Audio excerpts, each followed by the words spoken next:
if she don't want to do it, she don't, like, you can't make her do it. Like, so he was just saying it's just a misconception.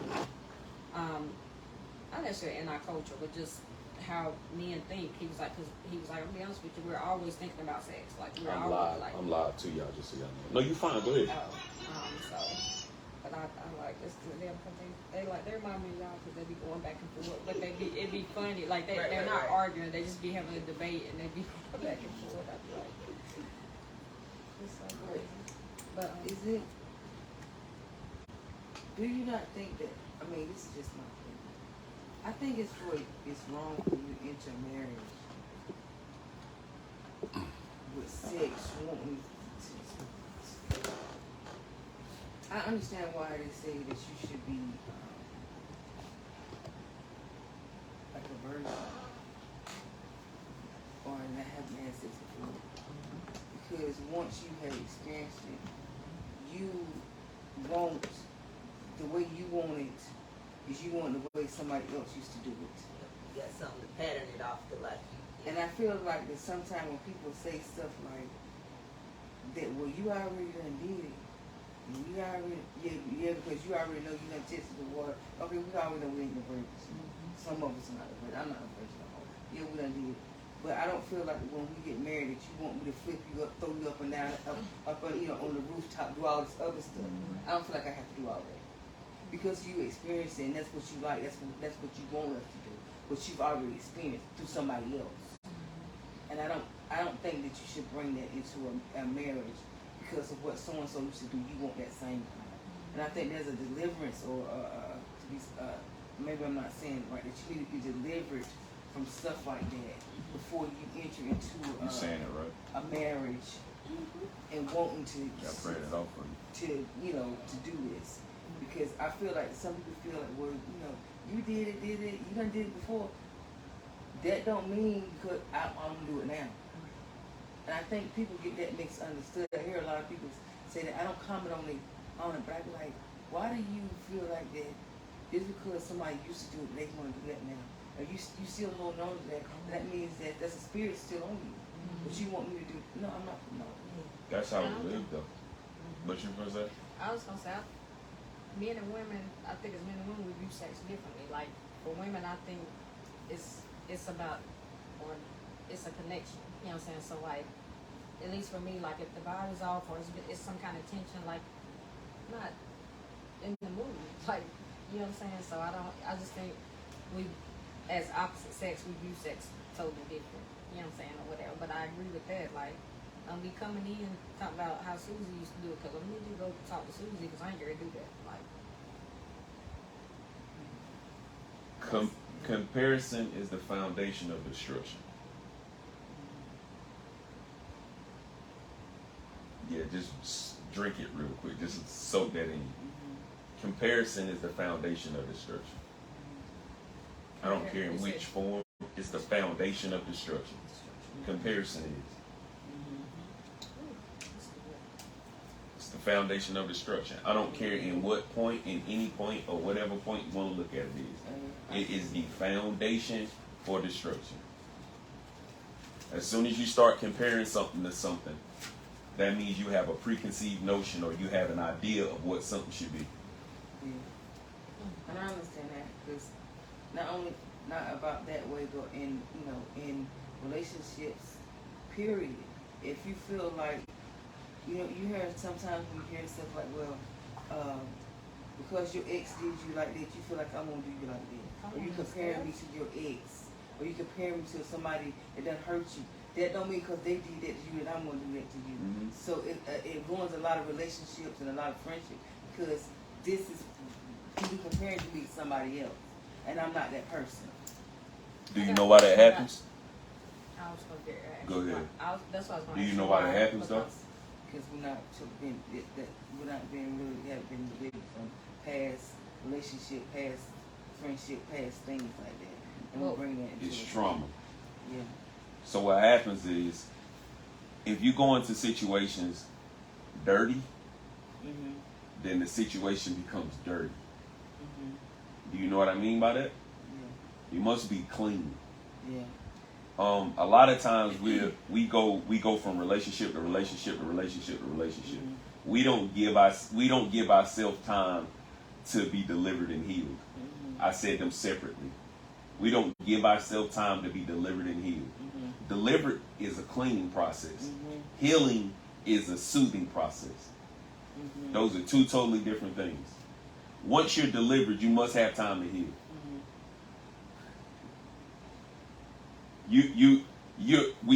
We're taking it as if it's one construct, and it's not, right?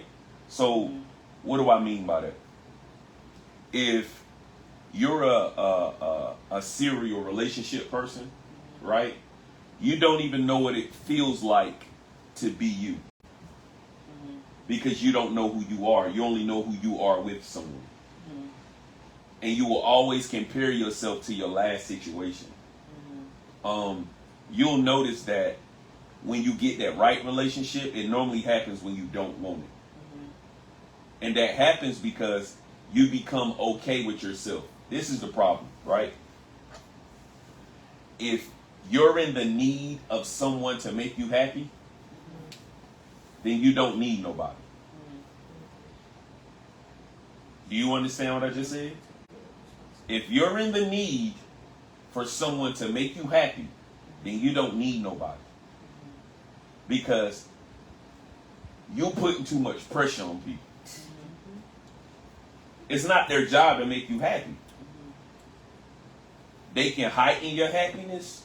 They can give you spurts of happiness. They can make you happier, but their job is not to make you happy.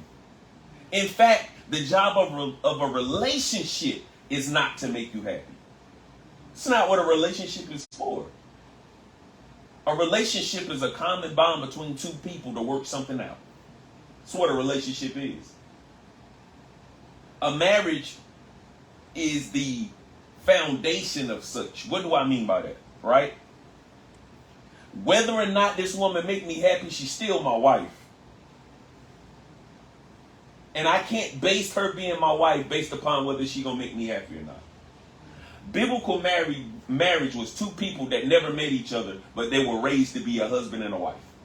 That's what biblical marriage was. They didn't have time to go out and whore around with each other before they figured out what it was supposed to be. Because what you're doing is you're trying to find out if this person can make you happy. You're looking for the wrong thing. You need to see if you can, you need to figure out if when she gets at her maddest, if you can handle that. That's what you should be trying to figure out, if anything. Happiness is the least of your issues. Everybody happy when they're happy. Your problem is you don't know how to deal with each other when you ain't happy. Do you understand what I'm saying? Biblical times, the reason why they set it up that way is because this is why I don't watch a lot of shows with my wife, but I like that Married at First Sight one. I like that show. I love that show. Let me tell you why. It ministers to me. Let me tell you why. The construct of marriage was set up for a woman literally to be raised as a wife, and a man to literally be raised as a husband. Listen to what I'm saying. The woman in a separate place, not knowing who this man is, was raised to be a wife. The man, separate from this woman, was raised to learn how to be a husband without communication or connection to one another, right? The day that they met was the day that they say I do. They don't have no time to figure out each other's likes. I don't even need this tonight. They don't even have time to figure out each other's likes or dislikes. They don't have time to figure out if I'm attracted to you or not. In fact, they're not even taught the construct of attractiveness. That is a made-up construct. You understand that, right? Let me tell you how I know it's made up. You done been with somebody before in your life, and your friend just done said, I don't like him for you, and you changed your mind. How? Right. How does that happen?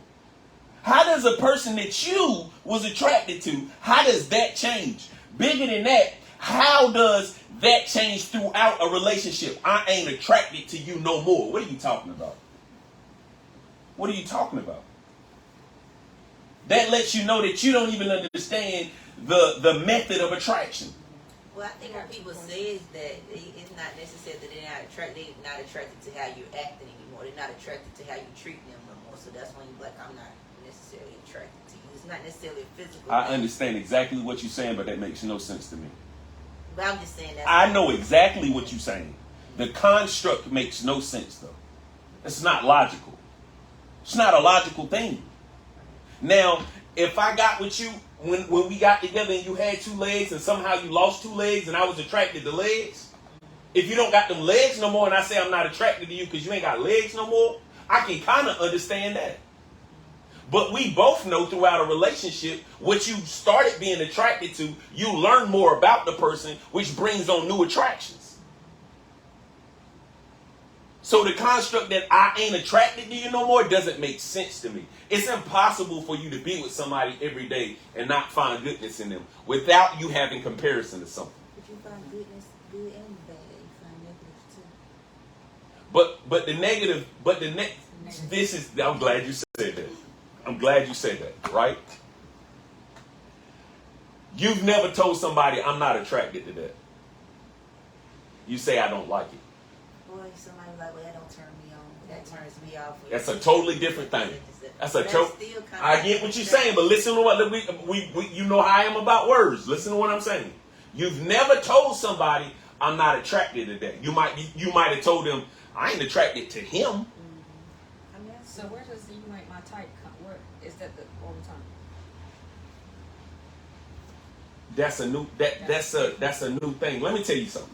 Let's talk about this type thing. This is where we're gonna stay. I ain't going nowhere. Let's talk about this type thing. Right?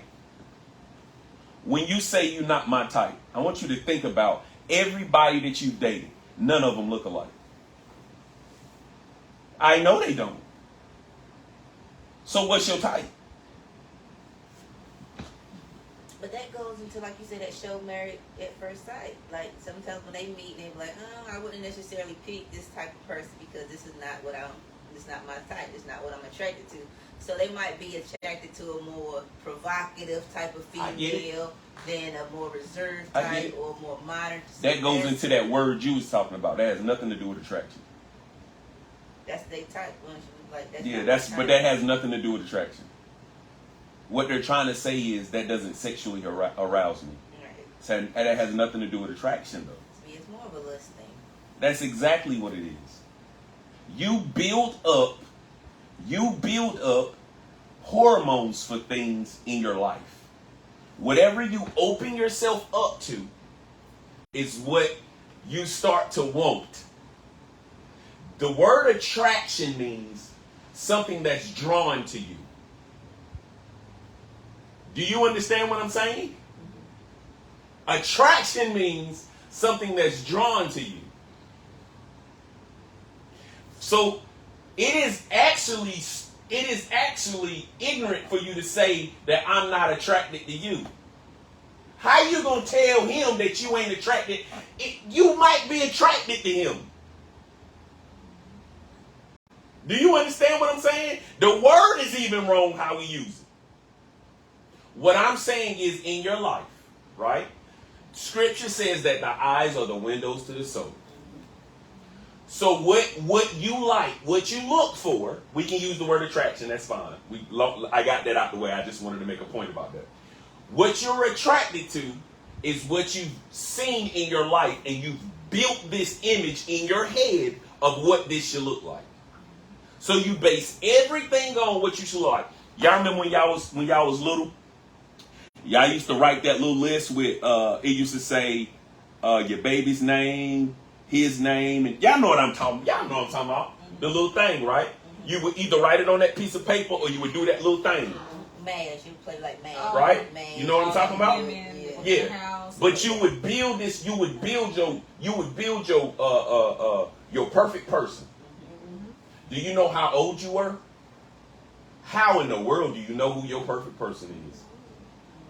That's the thing. We know we going to say, well, we think we know because that's what they show us on TV. Absolutely. It's based upon what you see. With our eyes, and then they over-sexualize us, and then then people compare themselves. A lot of people could be in pornography, so you've been watching pornography. Now you get with a woman or a man, and you want to act out whatever you done seen on that video in the bedroom. And you're like, hold on, what is we doing? What, you know? So I think we've been overly stimulated to what we think relationships should be like, what we think marriages should be like. So okay, so my other question was, does perception come from that trauma? Like for instance, my ex used to keep their phone locked, and I couldn't see their phone. Now I'm in this relationship, and you get your phone locked, I can't see your phone. So automatically that looks like, even if I ain't doing what you, or you ain't doing what my ex used to do, but that That's perception, it comes from the trauma. That's what it is. That's exactly what it is. So let's talk about that. Let's talk about that, right? Do you know that if you looking for something, you will find it even if it ain't there? Do you know that? I don't care if it ain't there. If you're looking for something, you will find it. Your brain will tell you it's there. If it ain't there. Do you understand what I'm saying? I think that's even like with your health. You be like something. Yeah. It don't. You spoke something on. Yeah. The word says that you can speak things into existence, right? So what happens in our life is we pass through situations, and we think that we left that situation alone, but we didn't. That situation sticks with us because the only way to get rid of something is to be clean. That's it. That thing got to be washed out of you. There's got to be a healing process in order for that thing to get away. That's a fairy tale to think that I'm jumping out of this situation and I'm going straight into this situation. You don't even get over jobs like that, let alone a relationship. You understand what I'm saying? So if you're never cleansed out of there are people that's 3 relationships behind. Like I'm talking about, they still in 3 relationships ago, and they in three ahead. You understand what I'm saying? They still living in 3 relationships ago. And that might not seem true, but it's true. Speaking of sex, right? The construct of sex was literally the consummation of marriage. Biblical understanding of sex was marriage. I'll help you understand. The woman at the well. Yahushua would say, Christ said to her, hey, go get your husband. That woman said, I ain't never been married. You right. And the last 5 men you was with wasn't your husband's. But he asked her about her husband because that was the construct. It was the consummation of marriage. It was the vows. This is why the word says, when the 2 mate, they become one. So you got all these personalities in you and you don't know it. So you're trying to figure out why. I promise you, men and women, you can walk by somebody or you can hear somebody talk and something inside of you will say, they done been with my husband. Don't tell me it ain't never happened. Or they done been with it's like a feeling, you can feel it. And I promise you, you're probably right. Because you take on them. You take on them. You take on a part of their personality. This is dangerous. So now let's marry that with this. No pun intended. If you're walking around with baggage, what I mean by baggage is you walking around with extra people in you that you hadn't got rid of. How in the world do you think that this new guy is going to get a fair shot? Huh? Not to mention, you're not only carrying along their personalities and their issues and their whatever, right? What if they were into some type of witchcraft? What if they were into who knows what? Whatever spirits Whatever spirits that were tied to them is now tied to you. We make it biblically proper and call it soul ties. But the truth is, you carrying around niggas.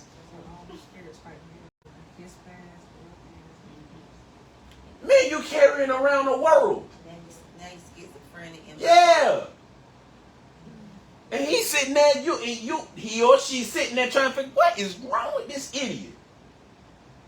Man, I asked you, could you turn the light on, and you going off. But you telling him to turn the light off sound like control to him because the last person was controlling. And that spirit speaking to him like, you know she trying to control you. Do you understand what I'm saying? It's not just as simple as you can do what you want to. Because if you do what you want to, you're gonna get what comes with doing what you want to. The word works to protect you. It's not the other way around. If we don't get the understanding of, if we don't get the basic principle of, you don't really know what you want, or you don't really know what you need, if we can't get that concept, we're walking down a rocky path. Let me tell you why. The truth is, when your wants become needs, you're too close to a stronghold. Do you understand what I'm saying? I'll help you. I love sweets. You hear me? When sweets become a need for me, I need to let sweets go. Because sweets is a stronghold to me at that point. Sweets could kill me. Do you understand what I'm saying? So just imagine the things that you're doing. You're not doing them because you want to at this point. You're doing them because you have to. Because you need, get real with yourself. How many times have you been doing so good and you say, you know what, I just need to do a little, just a, be real. Right. You don't think that's a problem? You got your mind on doing right.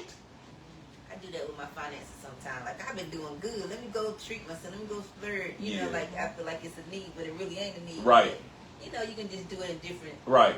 It's in every area. It ain't just one. I started off talking about sweets. Right. But look how bad sweets can get. Man, sweets can make me blow up like a ship, make me have hypertension, high blood pressure, have me hooked to a machine, sugar diabetes, cancer, ulcers, liver problems, gout. Just from a Bojangles Bowberry biscuit. Imagine what sex would do.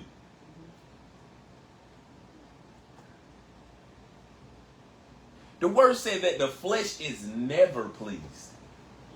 Never. Like never. So that means everything must be heightened. It's just like somebody that's on drugs. Right?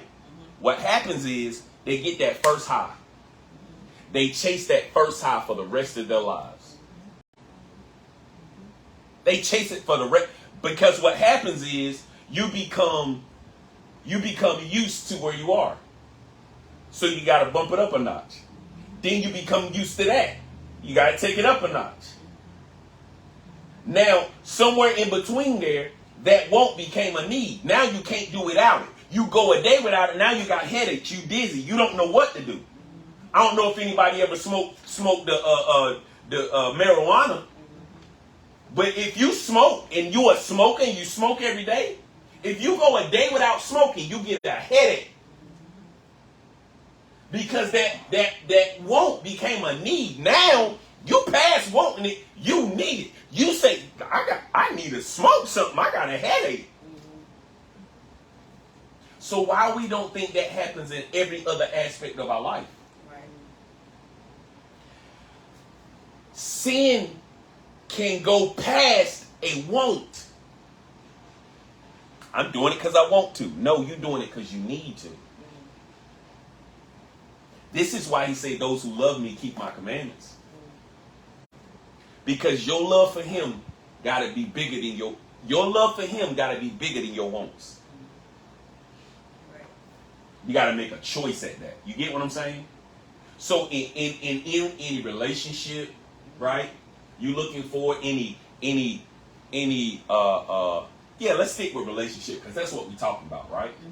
That's what we look for, right? We trying to get somebody that's gonna rock with me. We got these boxing gloves on together. We going to war, right? That's what we want, right? All right, boom. So in any relationship you get with, the first thing you got to think about is where you are. You said something to me yesterday, and I returned it to you and saying, make sure you're ready for it too. Do you know why I said that? Why? Why you think I said that? Because you got to be ready for whatever you're asking for. If you're not ready for it, then you will mess it up. You will tear it all the way to pieces. Yeah. You will tear it all the way to pieces. Yeah. You will begin sabotaging and don't even know you're doing it. A lot of times we sabotage it and we don't recognize it. We don't even recognize it because we're trying to control the situation. We're trying to control the outcome, the situation. We don't want it to get out of our control, right? But if you're basing your relationship off of Yahuwah anyway, then it ain't in your control anyway. All your trust and your faith should be in Him, and everything else will work out around it. That's the difference. See, you can't base anything based upon happiness because you're not always going to be happy. So if you're not in your happy place, right, that means you're not acting like you. I don't know. Let it be 2 days of unhappiness. Now you're ready to pack a bag. Right. Huh? 3 days you're picking up the phone and calling Tyrone. This is facts. Don't let the girls call you and say, let's go on a girls trip. A base for everything means everything. If you're looking for happiness, you will never find it. If your goal is I'm looking for happiness, what I mean by that is I'm looking for someone to make me happy. To complete you. That's a book. Yeah, to complete me. I thought that was Yah's job.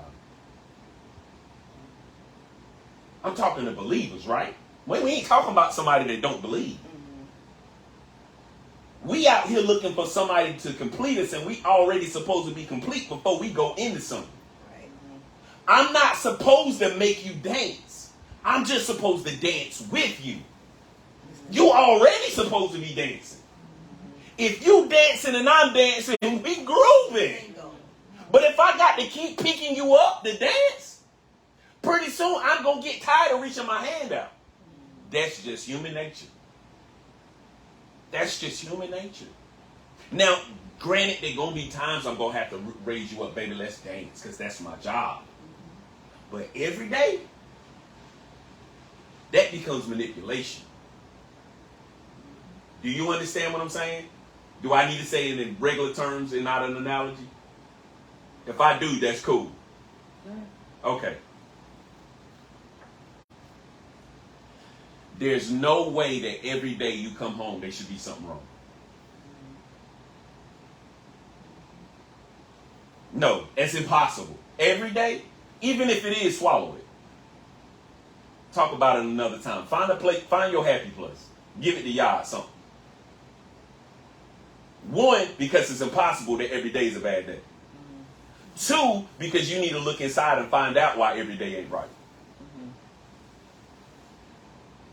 If his word says, this is the day that he has made, let us rejoice and be glad in it, then we should be able to be glad in it.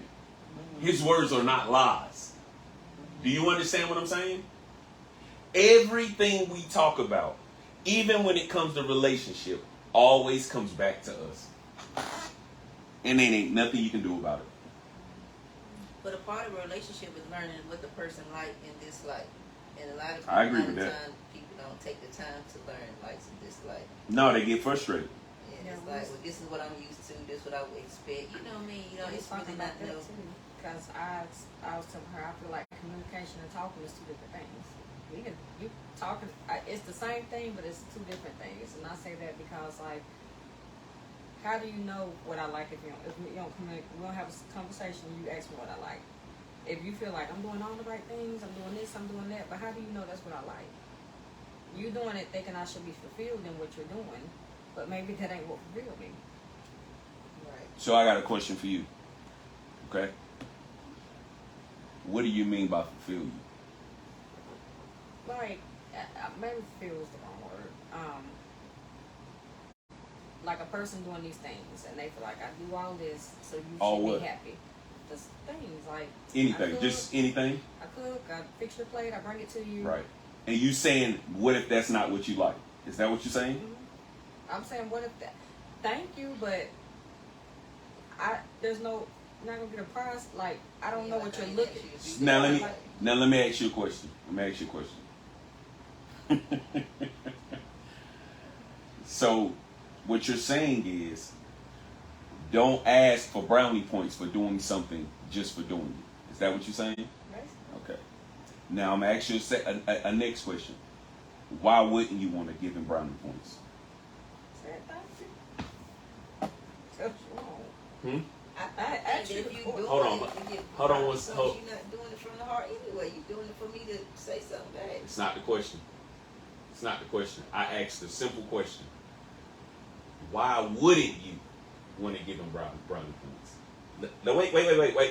Hold on. Wait before you answer the question. This is somebody you love. Somebody you care about and you cherish. This is somebody you want to know that you love them. This is somebody you want to know that you appreciate them. This is somebody you want to know that you see what they're doing. This is somebody you want to know that your work is not in vain, right? So why wouldn't you want to tell them that? What is stopping you? I said thank you. Appreciate you. Thank you. I mean, what You else? see all of that happened after you said thank you? That Yeah. you know all of that stuff, all that stuff you did after that, that thank you was null and void. Yeah. Do you know that you know the difference between when somebody is really saying thank you and when they're not? You know the difference, right? Now let's flip this, right? Let's flip this, okay? What if nobody ever told you that you was a good wife? They never showed you that they appreciate you. They never brought you roses. They never took you out to eat. They never took you out to dinner. They never treated you like a wife. They never said thank you for what you do. Thank you for washing my clothes. Thank you for just being there. Thank you for the conversation. Like that's stuff that you need. That's fuel, right? So why wouldn't you think that need to be reciprocated? I don't think that's a need. I think Hold on, wait, hold on. So why wouldn't you want to reciprocate that?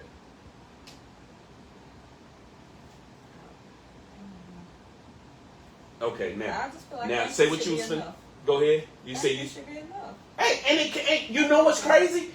It should be. It should be. Because I But think, you want to thank you for everything. You cut the yeah, grass. I'm Thank like, you. like, because you get This used is our house. You both cut the grass. Like, I don't know. Maybe I got it twisted. That's why I'm trying to get understanding. Pause there, right there a second. Now tell me what you was gonna say. You just said. No, because you was like, of course a person would want those things, but I don't think it's a need because if you get caught up in somebody affirming you all the time, thank you, babe, for this thing, and then as soon as the person don't do it no more, then, oh, I must not, then you start thinking, I must not be doing something right. I must, like, we shouldn't live for affirmations, like, all the time. And I think that's one of the part of the problem. You know, like, now we always looking to be celebrated. We always looking for to be affirmed. So now when ain't nobody affirmed you, oh, now I must be, you know, you in your head now. It must be a problem. Something wrong with me. What I do wrong. Da-da-da-da-da. So it's kind of like a... That's a personal thing. But my question has nothing to do with any of that. My question is, why wouldn't you want to do it? I hadn't asked you the backlash of what the other person thinking or any of that. My question is simple. Why wouldn't you want to do it?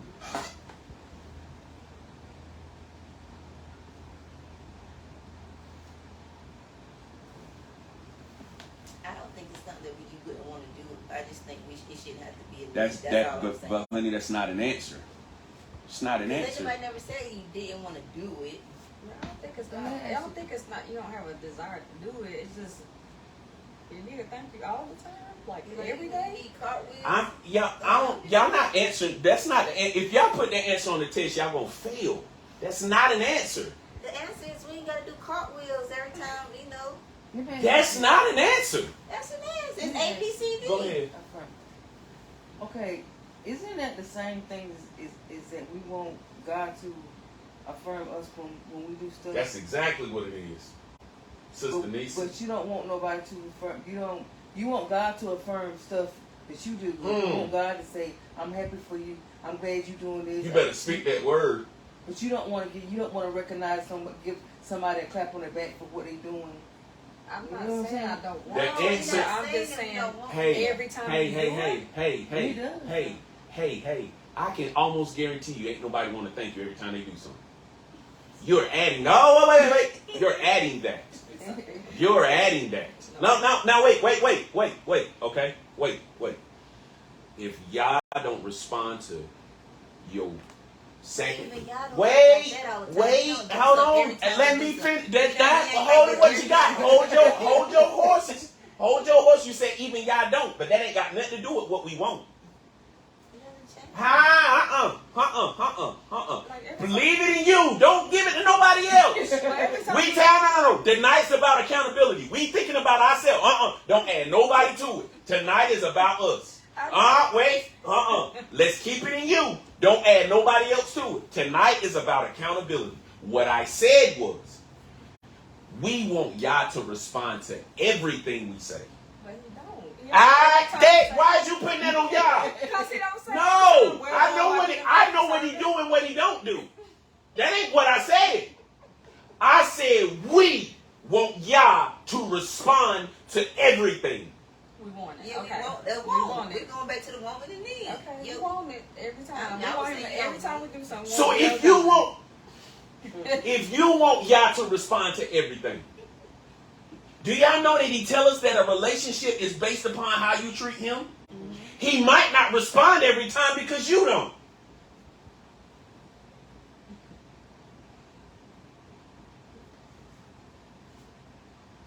I ain't telling you something, I'm guessing. The better I treat people, the better he treat me. Right. But that's not mean you mistreating somebody. Hey man, I didn't say that. I didn't say that. I didn't say that. I said nothing about mistreating. I said the better I treat people, I didn't even say the word mistreat. You added the miss. I know what you said. I said the better I treat people, the better he treats me. There seems to be an automatic response when it's that way. Our problem is not that we can't do it. Our problem is why we got to do it. So it's Oh, so it's another part of dying the flesh. Like you got. Oh man, you gotta die all the way. You ain't dead yet. You trying to keep hope alive. What you saying? But Hope 299 years old. You still trying to keep them up. There's parts of us, man, that we won't let die. We hold up these barriers and these guards because we got trauma that we haven't dealt with. I can almost promise you, if you thought hard enough, you can trace back why you don't want to do it to another relationship. I can promise you can. There's a reason why you don't want to do it. Nobody just don't want to tell somebody I appreciate you. It's not normal. It's not natural. Every time somebody open the door from you that's a stranger, you say thank you. Every time. That nigga opened the door for you, you ain't said thank you the last 10 times. Oh, you supposed to do that. Make it make sense. When you look inside, you start finding answers. Hey, why do I do that? Because some things you just do, and some things is extra. Then you can say whatever you want to. But that ain't an answer from you. That's an answer for what you think it should be. Because that's not a you answer. Because that's brought to you by I think. You can't put what you think on nobody. You're saying that it's extra. To him, he could just be doing what is natural. And that's what I'm saying. So if it's natural, then that's what you're doing. So why do you need? Hi, nobody said nobody needed nothing. Tonight we taking accountability. This ain't got nothing to do with nobody else. Why is we putting stuff on other people? Because that's what we talk about. We talk about No. We talking about us. But we talk about. We over the part of relationship. We said the biggest part of relationship is in us. So tonight we talking about accountability. This is the accountability corner tonight. Okay. So if you say something tonight, you got to say why you respond that way. Fair? Because tonight is about accountability. So make sure you say something right, because you got to answer for it. Boy, that's a dangerous game, ain't it? Because there's something in us that makes us respond that way. Mm-hmm. It's a fact. Y'all tell you to do something. But if I do that, I get it next time. Right? Mm-hmm. When you go back to him, how he going to respond? Take you back to the first instruction. Huh? Take you back to the first instruction. He going to take you back to the first instruction, right? Mm-hmm. So how come when we go to somebody and we ask them to do something and they do it, we don't even act like we care that they do it, and we ask them to do it again and they don't respond right away? Why do we get mad at them when that's how we treat y'all? What we'll say is, oh, you only did it because I asked. What does that have to do with anything? Do you hear any accountability in that? Any? Do you see the passive-aggressive nature of that? Can you not see wrong in that? Instead of you saying, well, dang, you know what? Maybe I should have he did do it. I could have told him I appreciate it. Well, I got to tell him I appreciate. That's a whole nother thing. If you got to do that, that's the extra. Thank you don't cost a penny. Appreciation don't cost you nothing. So why is it so hard to pay? Oh, wait. What are we doing? I'm just talking. Why y'all putting that on my name? I ain't even said nobody's name. What are we doing? We say thank you. Y'all know that I wasn't even going here tonight, but since we here now. Y'all did it. I was not doing this. Y'all brought this on yourself, like Martin said. This was not even the topic of discussion, but since we on it, let's go. One of the things that I learned because I was forced to learn it was accountability. That was the first thing I had to learn in this process of where I'm at right now. And still learning it. I learned that the way I respond to stuff got something to do with me and nobody else. I can't involve nobody else in how I respond to anything because they're not forcing me to respond that way. So once I started understanding that, I started to gain peace because I understood that peace ain't something outside of me, it's inside. Because that's where he lived, right? So why am I looking for it from the outside? Because we look for peace in retaliation, right? Drawing blood, cussing people out, fighting, rolling our neck, rolling our eyes. That's what we're looking for peace at. Right. What do I mean by that? We feel like if we respond, then that'll put me at peace. At least I said something. Right? When the most peaceful person in the room don't say a word. I ain't responding to that. Why am I do that? For what? That don't mean you ain't gonna get angry. The word says, get angry, but sin not. So it's a part of the process. Right? So that lets us know there's still some stuff inside of us that we got to work out. That's all that means. And it's a process. It has nothing to do with you shouldn't have to do it. You shouldn't. or why you don't want to is the question that you should be asking. It ain't, listen, if you don't ever do it, you still should ask yourself, but why you don't want to do it though? Do y'all know why I say stuff like that? Because I had to ask myself that. These are questions I had to ask me. I don't say nothing that I didn't go through as far as development. Do you understand what I'm saying? These are questions I had to ask myself. But why are you responding that way? What is the reason that you ain't? Why does that make you mad? I had this thing about me, man. If somebody shake their head at me, I go from 0 to 10 and 0 flat. And I had to find out why. Because I kept getting in arguments. Because people were shaking their head at me. Do you know how silly that is? Yeah. Man, you can cuss me out and I won't be moved. But if you shake your head at me, I knock your head off your shoulders. I had to find the trauma. So as I researched, I found out that when my father was disappointed in me, he would shake his head at me.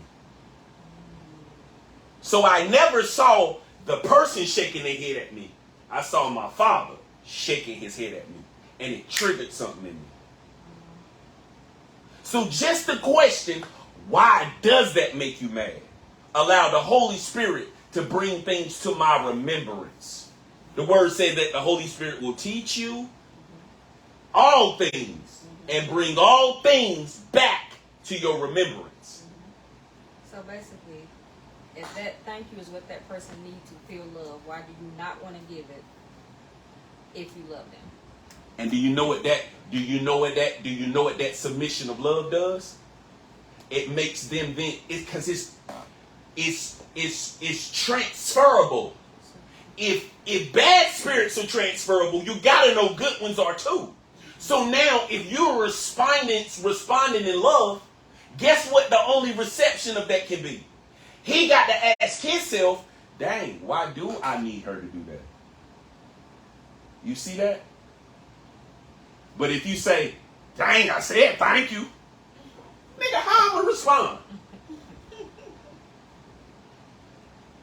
Huh? It's here. It ain't nowhere else. It's right here. This stuff is trapped in our mind. This stuff is trapped in our hearts. Simple questions can take you out of a lot of situations. Why are you responding to that? I was at the store the other day picking up an order. And busy little store. I was there for about 15, 20 minutes. And I'm just standing there, people coming in, coming out. The dude said, oh, give me 1 minute, I'm going to take care of you. He done told me that like 10 or 15 times. And I'm standing, and he looking at me, and he'll look away. He looking at me, he'll look away. I say, hey, my man. You know, I'm still waiting on that order when you get a chance. You know, I got an order. I've been waiting about 15, 20 minutes. Just remind him. This nigga says,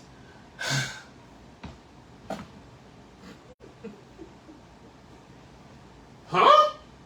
Say, hey, bro. What's all with all the deep breathing? Say, I've been waiting here 15, 20 minutes. Before you know it, my voice done got real deep and now the chest done squared up. I've been waiting 15, 20 minutes, man. I'm a customer too. Well, I got a line. Man, I don't care nothing about your line. Pastor showing out, show is. I don't care nothing about your line. I'm about to get into it with people in the line. They ain't even got nothing to do with it.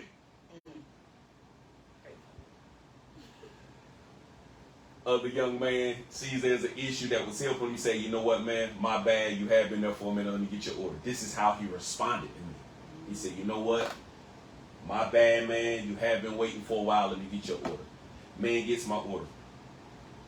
Bring it to the counter.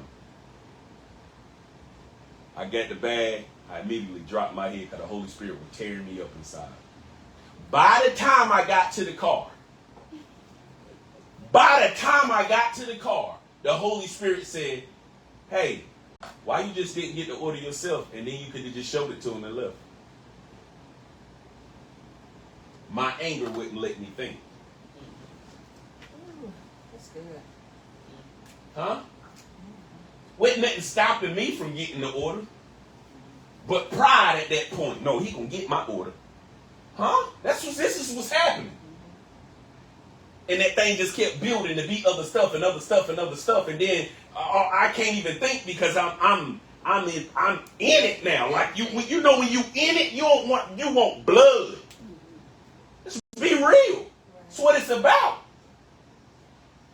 And somewhere inside of me that I ain't gonna be nobody poke, it's in there. I don't know if that might be my phone like pause. I don't know. But it's in there. And that thing start rising up in, look, it's going to be what it's going to be now. Because I ain't finna be your punk. When all I had to do was get my little order and go out the door. This ain't no place where they got to cook it or nothing back there. I can grab it myself and put it in the bag and show it to them and walk out. But I couldn't think that way. I was too stuck on, nah, you going to do this. It's going to be the way I want it to be too. Do y'all know this is what we do every day though? In every situation, in every relationship. It's all about me. Yeah. It's an I thing. I have to win. Y'all know that's what it is, right? The reason why you struggle with accountability is because you have a need to win. I just thought about that earlier with arguments. The argument is just somebody not willing to bend, like trying to prove you wrong and wanting to win. Man, I'm driving down the road on the way back here. I went to go pick up some blades right on the way back home, and I seen this couple sitting outside next to me, and when I tell you they going at it, we driving down 85. And he said, oh, it's going, he driving, shoot. You know what argument when you see one, and you know it's us. I said, man, they going at, when I say they going, and I'm looking at them, and she kind of look embarrassed, and he look embarrassed, and you know you get that sense of like, man, we out here looking like fools. People looking at us. They out here looking at us. But then that thing jumped back in them because they went right back at it. And it just reminded me that I thank God that I'm past that. I thank God that I'm past. You're going to always have little disagreements, but I promise you they get over quick. I promise you they do. They don't go as dragged out normal as they used to. Because there's one thing my wife know, I don't care what happened, put your cold feet over here on me so we can go to sleep. You hear what I'm telling you? Because I promise you, I promise y'all, your answers is not on the outside. You can go to a counselor and not get help. What's the point of going to a counselor in line? If you got a problem with accountability, a psychiatrist ain't helping you. If you got a problem with accountability, because you're going to get in there and lie.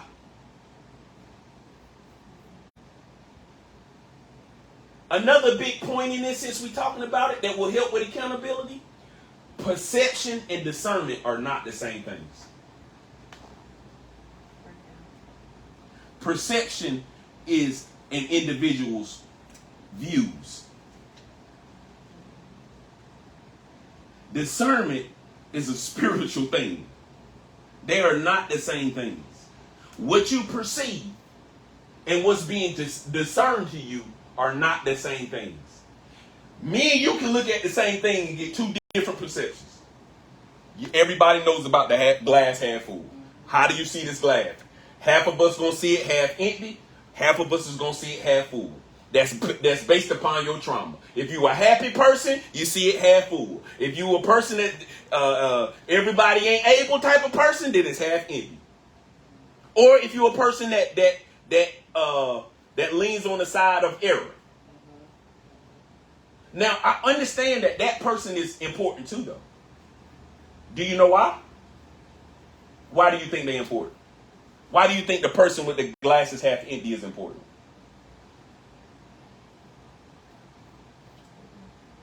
Do you even see how they can balance each other out? One person is cautious. The other one is hopeful. Do you understand what I'm saying? I ain't gonna never let them be too cautious, and they ain't gonna never let me be too hopeful. Let me put it in layman's terms. She ain't gonna let me spend a check we ain't got, and I'm gonna let her know a check is still coming even though it seems like it ain't. You got me? It's two powers that's supposed to come together, but instead we're using them for division. Baby, I run water in the sink when I wash the dishes, and I put bleach in and stuff. Well, baby, I just pour the liquid on the dish that I'm washing, and I wash them like that. Both of them wash dishes. But we argue about it. Yes, nigga, we in a fight. What you talking about? You sleeping on the couch, I'm sleeping in the kids' room, all types of stuff for dishes. But perception don't mean truth, right? Perception It has nothing to do with truth. It has nothing to do with truth. It's just how you see it.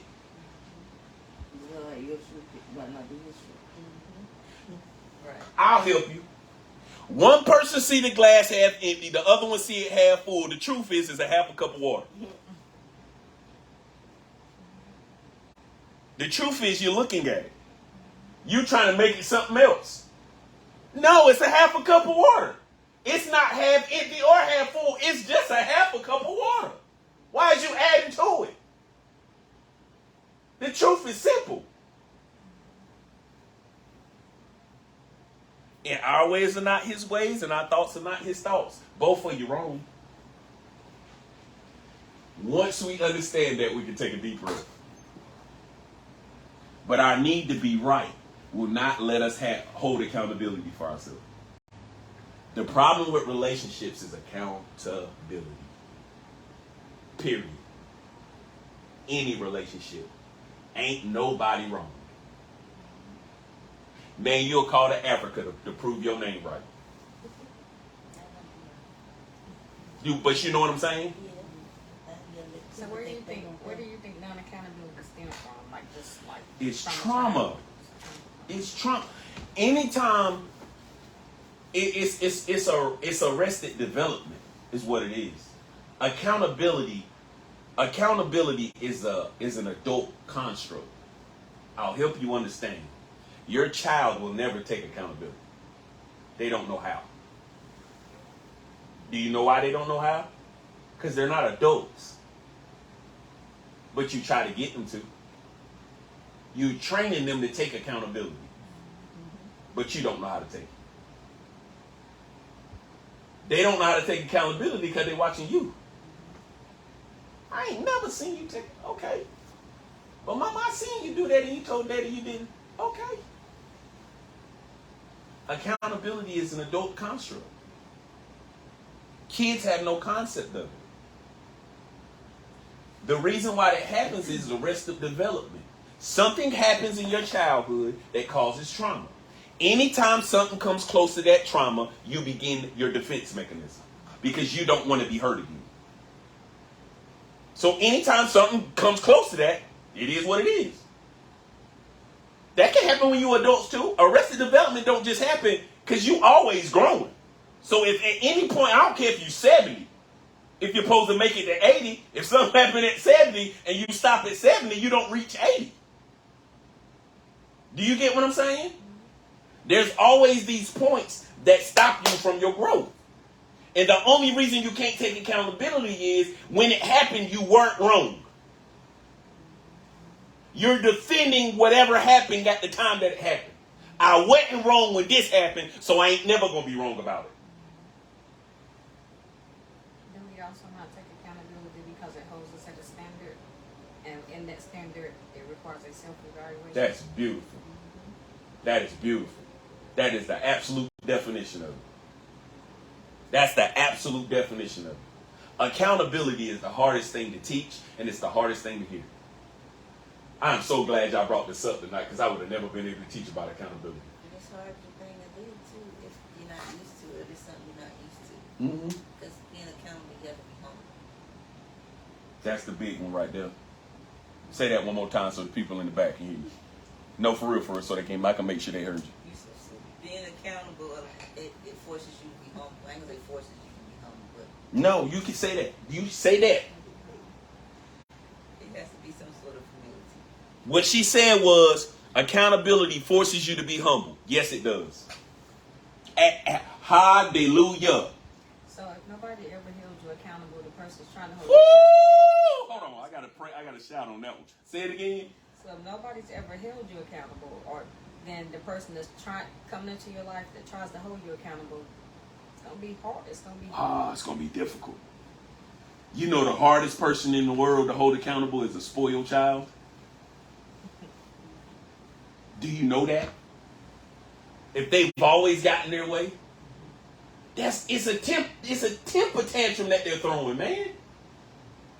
All you did was, hey man, let's do this. Can you do this, please? Now the whole day bad. Now they all types of bad people. They ain't never did nothing right. You talking about something that happened 4 years ago. They didn't do this one time. You bringing everything out your pocket that you got. That's the only reason you hold ammo. You bringing everything out because you know that there's going to come a point in time you might have to take accountability, so you load your magazine. You build up stuff. Okay, I'm going to hold that. I'm going to need that.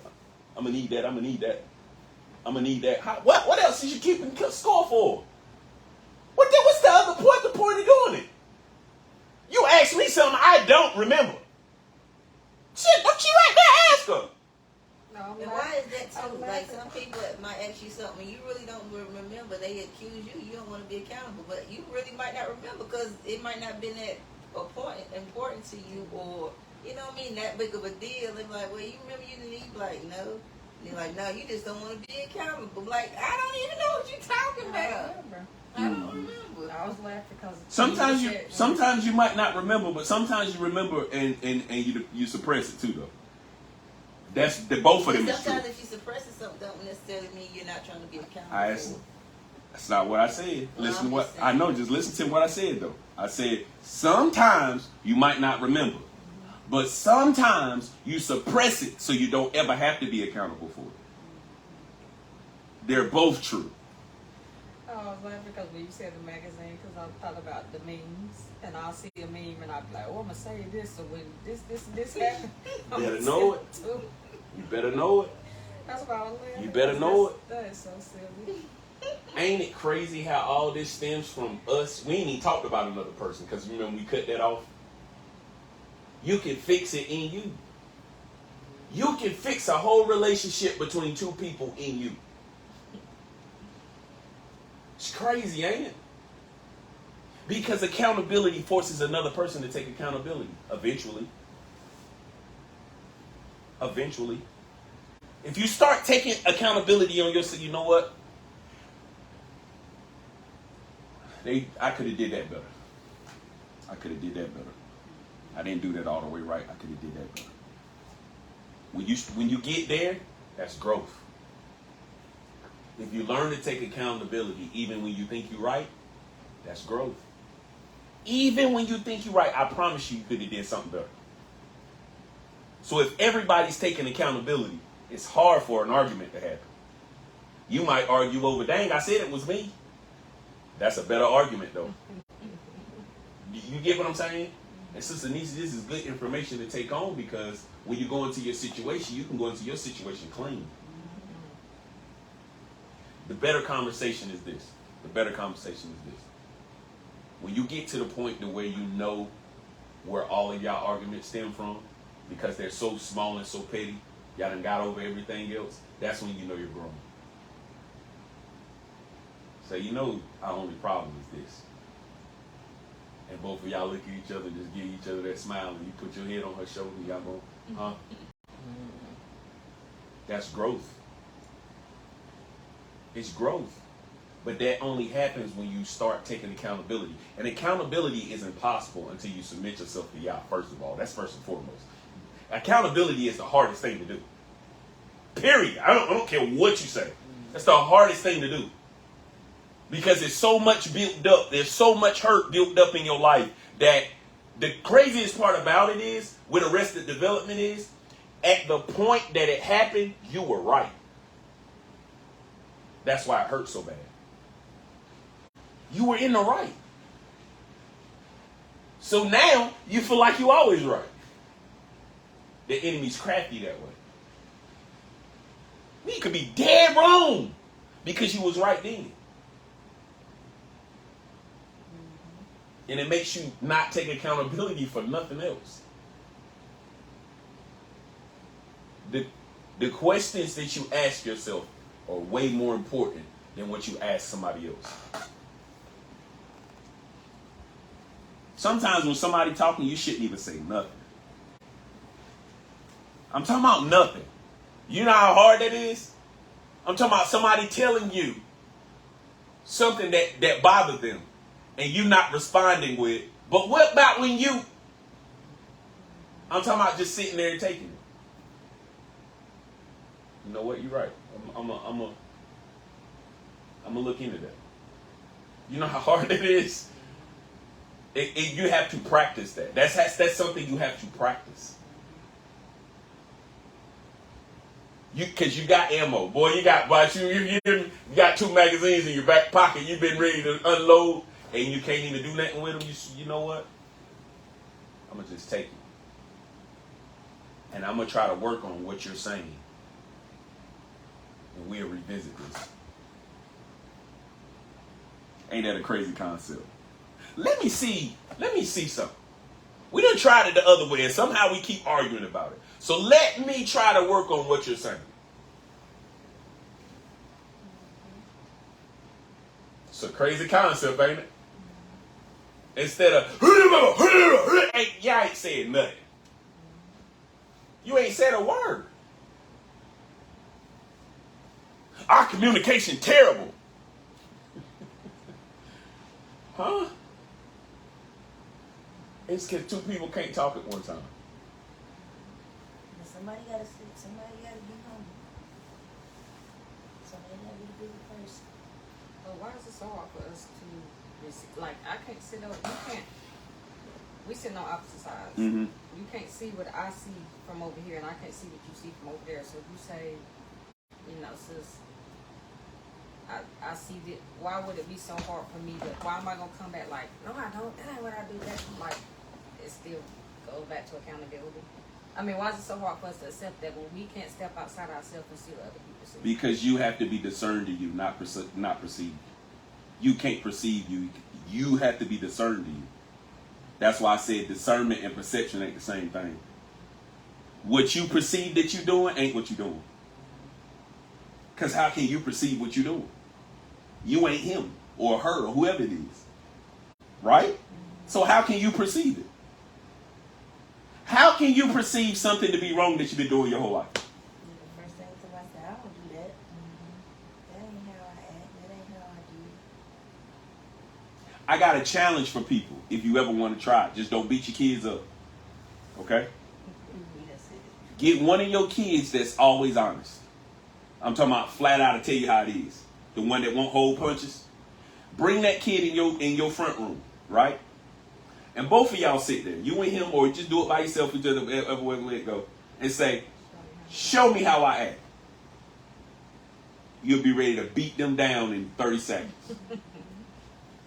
Because you have no idea how you act. You have no idea. They know though. I can almost guarantee you, 9 out of 10 children, if you ask them what you do when you get home, they're going to go look for a telephone. You always on your phone, though. I don't be on my phone. Go ask them. Go ask them what you do when you come home. Don't ask me, because you don't want to hear what I got to say. Ask him. You believe him. That's your baby. That's your joy. He came out of you. Go ask him. Go ask him what you do. Then ask him, this is scary. Ask him how you talk to whoever. You ain't ready for that one. Don't do that one. Don't do that one. Don't do that one. That one's scary. Huh?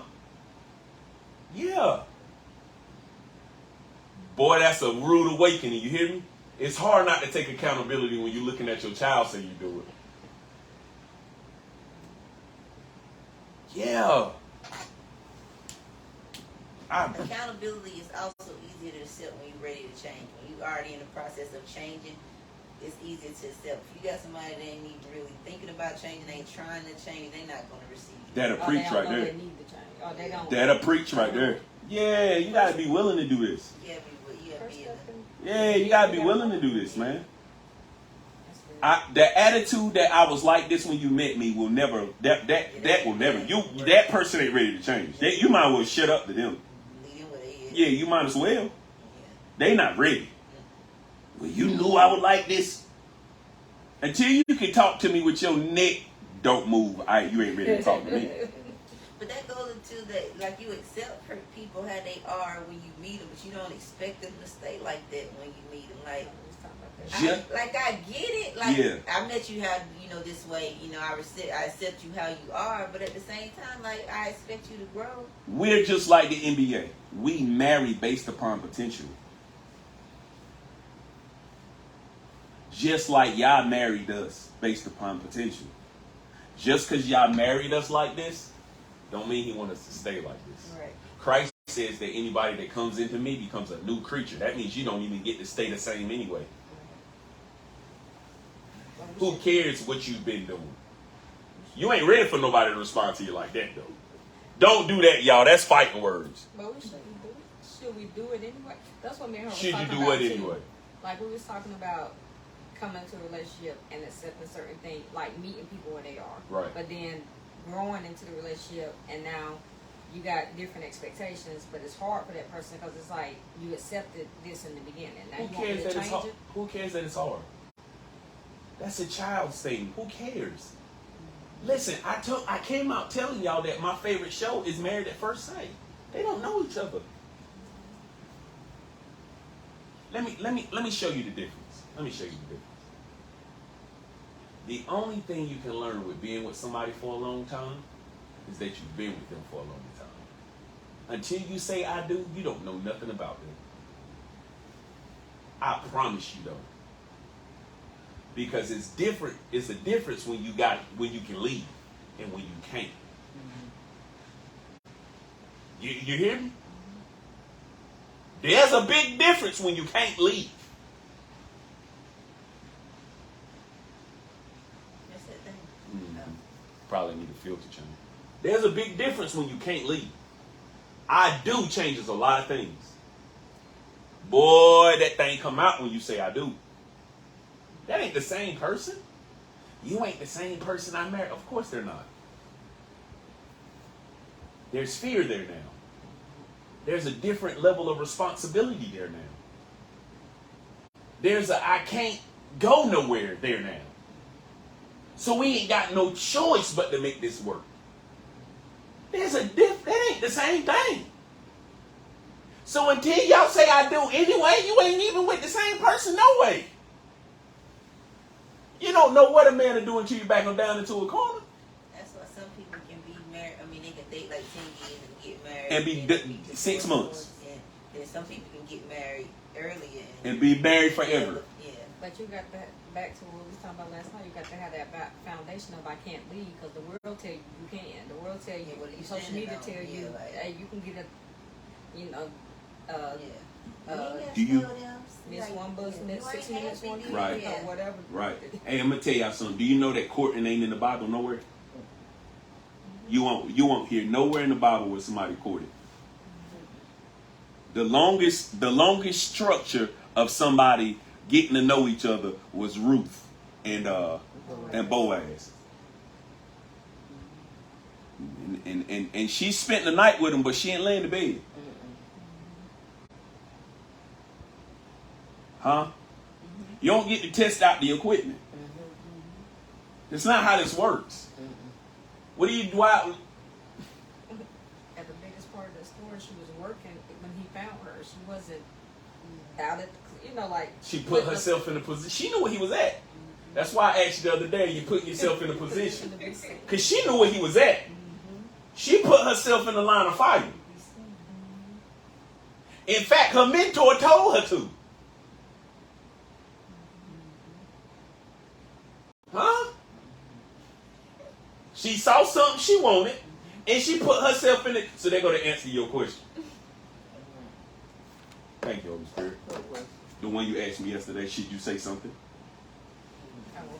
Yeah. And I said, say hey. Like say hey or something. Oh. Like no. You know, so it's not. That's biblical. She can't go against it now.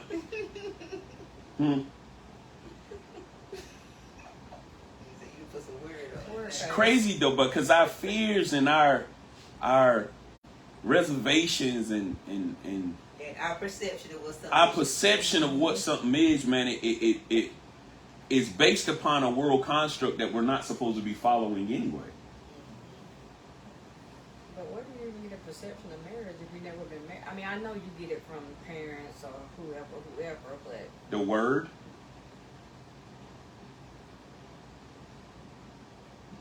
Dang. That means y'all gotta read together. That means y'all gotta learn together. Him more than you. It's just the truth. But if it ain't where it is, read. Read. And read and read. And get an understanding of what you read. It'll give you a different perception, I'm trying to tell you. It'll start making you look at yourself and say, okay, that's why I do that. Because the Holy Spirit will start bringing stuff back to your remembrance. It'll just start bringing up stuff and you be like, dang, what is that for? What is that for? And don't not acknowledge what it's bringing up. Cast it down. You got to cast that out of your life. He's not bringing it up just for you to revisit it. No, you're supposed to be casting that stuff out of your life. So that little prayer, forgive me of all my sins, does not work. Forgive me of all my sins. No. Stop saying that. Stop saying that. That doesn't work. Demons do not tremble at that. No, when that thing get brought up, no, you got to go. I'm not living like that. I cast you out right now. That thought got to go. It's just like that scripture. Cast down every bad thought or vain imagination that pops into your head. You got to do that. I'm talking about as soon as that thing comes. What we do, we let it get up there and then we play with it for a while. And then before you know it, we in a whole argument before we even see the person that I ain't gonna use my old saying. I ain't gonna do it. And me and your wife was having a conversation. I don't know if it was Bible study or what, but when we was talking about we look at other people and then we want what they got, but we don't want to put in the work to get we don't want to put in the work to get to 49 years, or 12 or whatever. You know what I'm saying? Like we just looking at whatever, because social media is it looks good, but you don't That's why I don't. That's why I don't get on it. And you look and you're like, dang, I wish I had that, but you don't know what it took. Like, you know what I'm saying? That might just be the fruit they showing you. You know what's crazy? You're They don't show you the storm. They just show you when they get to the. You got to be careful with that. Do you know why? You're asking for something and don't know who it came from. That's good. You don't know what you inviting into your life. That's why the scriptures say don't covet nothing of your neighbors. That's a law. That's good. That's a law. You asking for something and have no idea what spirit brought it over there. That's good. Because you can't get the stuff without the spirit. Things come attached with a spirit. Yeah. You get, man, leave that people's stuff over there. Let them folks have their stuff. Because you do not know how they acquired it. Go ahead. I was, not here recently, but a while back I was staying in Winston, and I was trying to really search for God and really have a relationship with God. Mm-hmm. And I used to ride on the bus, and one day I was looking out the window, and he told me, he said, just because things look greener on the other side doesn't mean it's green on the other side. Mm-hmm. When you group other people's relationship and you look at them happy, they're always happy. They always there doesn't mean that they happy. Mm-hmm. Right? it just look, you looking from the inside, from the outside in. So you don't know what's going on. So you just stop basing your relationship off and, you know, I wish what they had. I wish I had what she had. I wish they had their perfect relationship. Because you don't know what's going on. And then it is like you coveting somebody else's. Absolutely. Yeah. You sitting there looking at somebody else's right. You sitting there looking at the lady at the red light in the new Range Rover with the shades on, and you don't know that Range Rover came with a black eye, and that's why she got shades on. That's good. It's a fact, man. That's good. Most Range Rovers come with a black eye.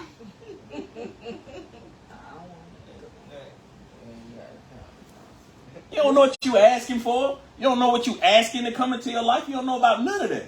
You better let that Negro get the way he get, the way he can get, the way he can get, and then maybe one day he might be able to afford a Range Rover. If y'all come together, the word says, how can two come together unless they agree? That's one, right? The second one said, where 2 or 3 are gathered in their name. Whatever they touch,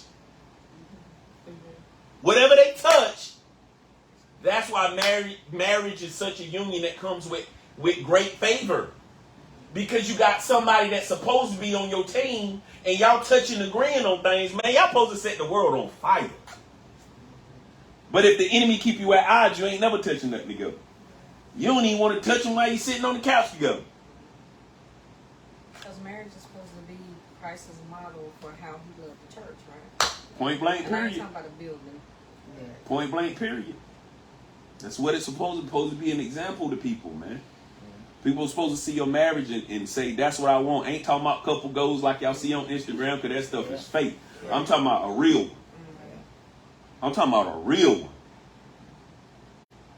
Hey, man. I know they going through, but they still together. Now, that's couple goals. You hear what I'm telling you? Man, y'all tripping. Y'all be on there looking at Instagram and them people done rented a house for the weekend just to take some pictures. And they going back to the projects. I ain't telling y'all something I'm guessing, man. Man, Instagram models out here, man, driving rental cars and going home and ain't got nothing but an air mattress in a big old apartment and ain't even got no dishes. I'm not guessing. She got an air mattress with a headboard. That means you ain't planning on getting no bed.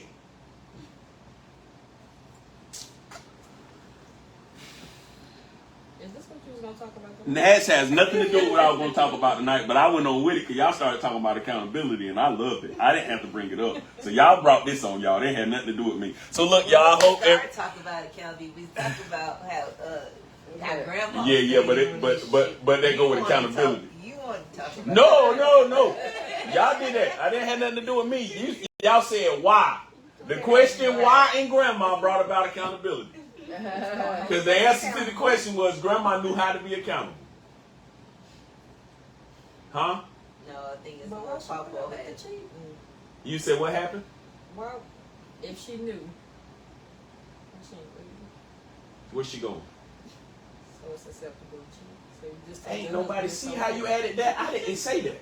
I'm just. I asked a simple. I said, where is she going? You're talking about a people that grew up. Let me explain something to you, okay? My father's father's father was a slave. Do you hear me? Do you see that ain't that far away? Like my great-great-grandfather. So that means they grew up in a time where they breeded people. Their time ain't like our time. There wasn't a far construct for them to have different kids in different areas. We're not living in the same time they lived in. You're expecting something from a whole different atmosphere, a whole different era. We ain't even living like they live. You understand what I'm saying? That wasn't far-fetched for them. And Grandpa didn't know nothing else because that's what his daddy did. That's what his daddy did. Because that's what they were paid to do. Do you know? What you were going to say, Sister Nisi? I was going to ask a question about, she said about cheating. It was talking about cheating. I ain't never been married, so I'm just going to just ask the question. When somebody cheats on you, like if you're married to somebody and they cheat on you, if you like sexually or cheating on you because you didn't do or something or whatever, cheating comes before, something comes before you cheat. Depend on the person. Right? Depend on the person. So, say you married, and you know that as you being married, you're supposed to have sex with your wife. Mm-hmm. But you upset, you always, but I'm not going to do that, I'm not going to do that. You always argue, I'm not doing that, I'm not giving you that. I'm going to deny it. No, I ain't got to do all that. So you deny him sex or whatever. And he goes out and he finds it's from somebody else. Not saying that he was not wrong for what he did, or she wasn't wrong for what they did. But you also brought that upon, you have to hold some accountability too for your actions for what you did too. Me, see, I get that, but that nigga wrong. I know it's wrong, but at the same time, I ain't holding back no accountability from no one. But that nigga wrong. Cheating is a choice. You hear me? But you don't feel like it's. Let me help you out. Can I help you out? Go ahead. Women go through different things with their body than men do. Uh-huh. We always want. That won't change nothing. But when it becomes a need, that's an issue. If my need becomes greater than what she needs in the moment, that's an issue. I have a deeper issue there that I'm willing to step out instead of waiting. That's wrong, Nisi. You know there's a such thing as a whore, right? Yeah.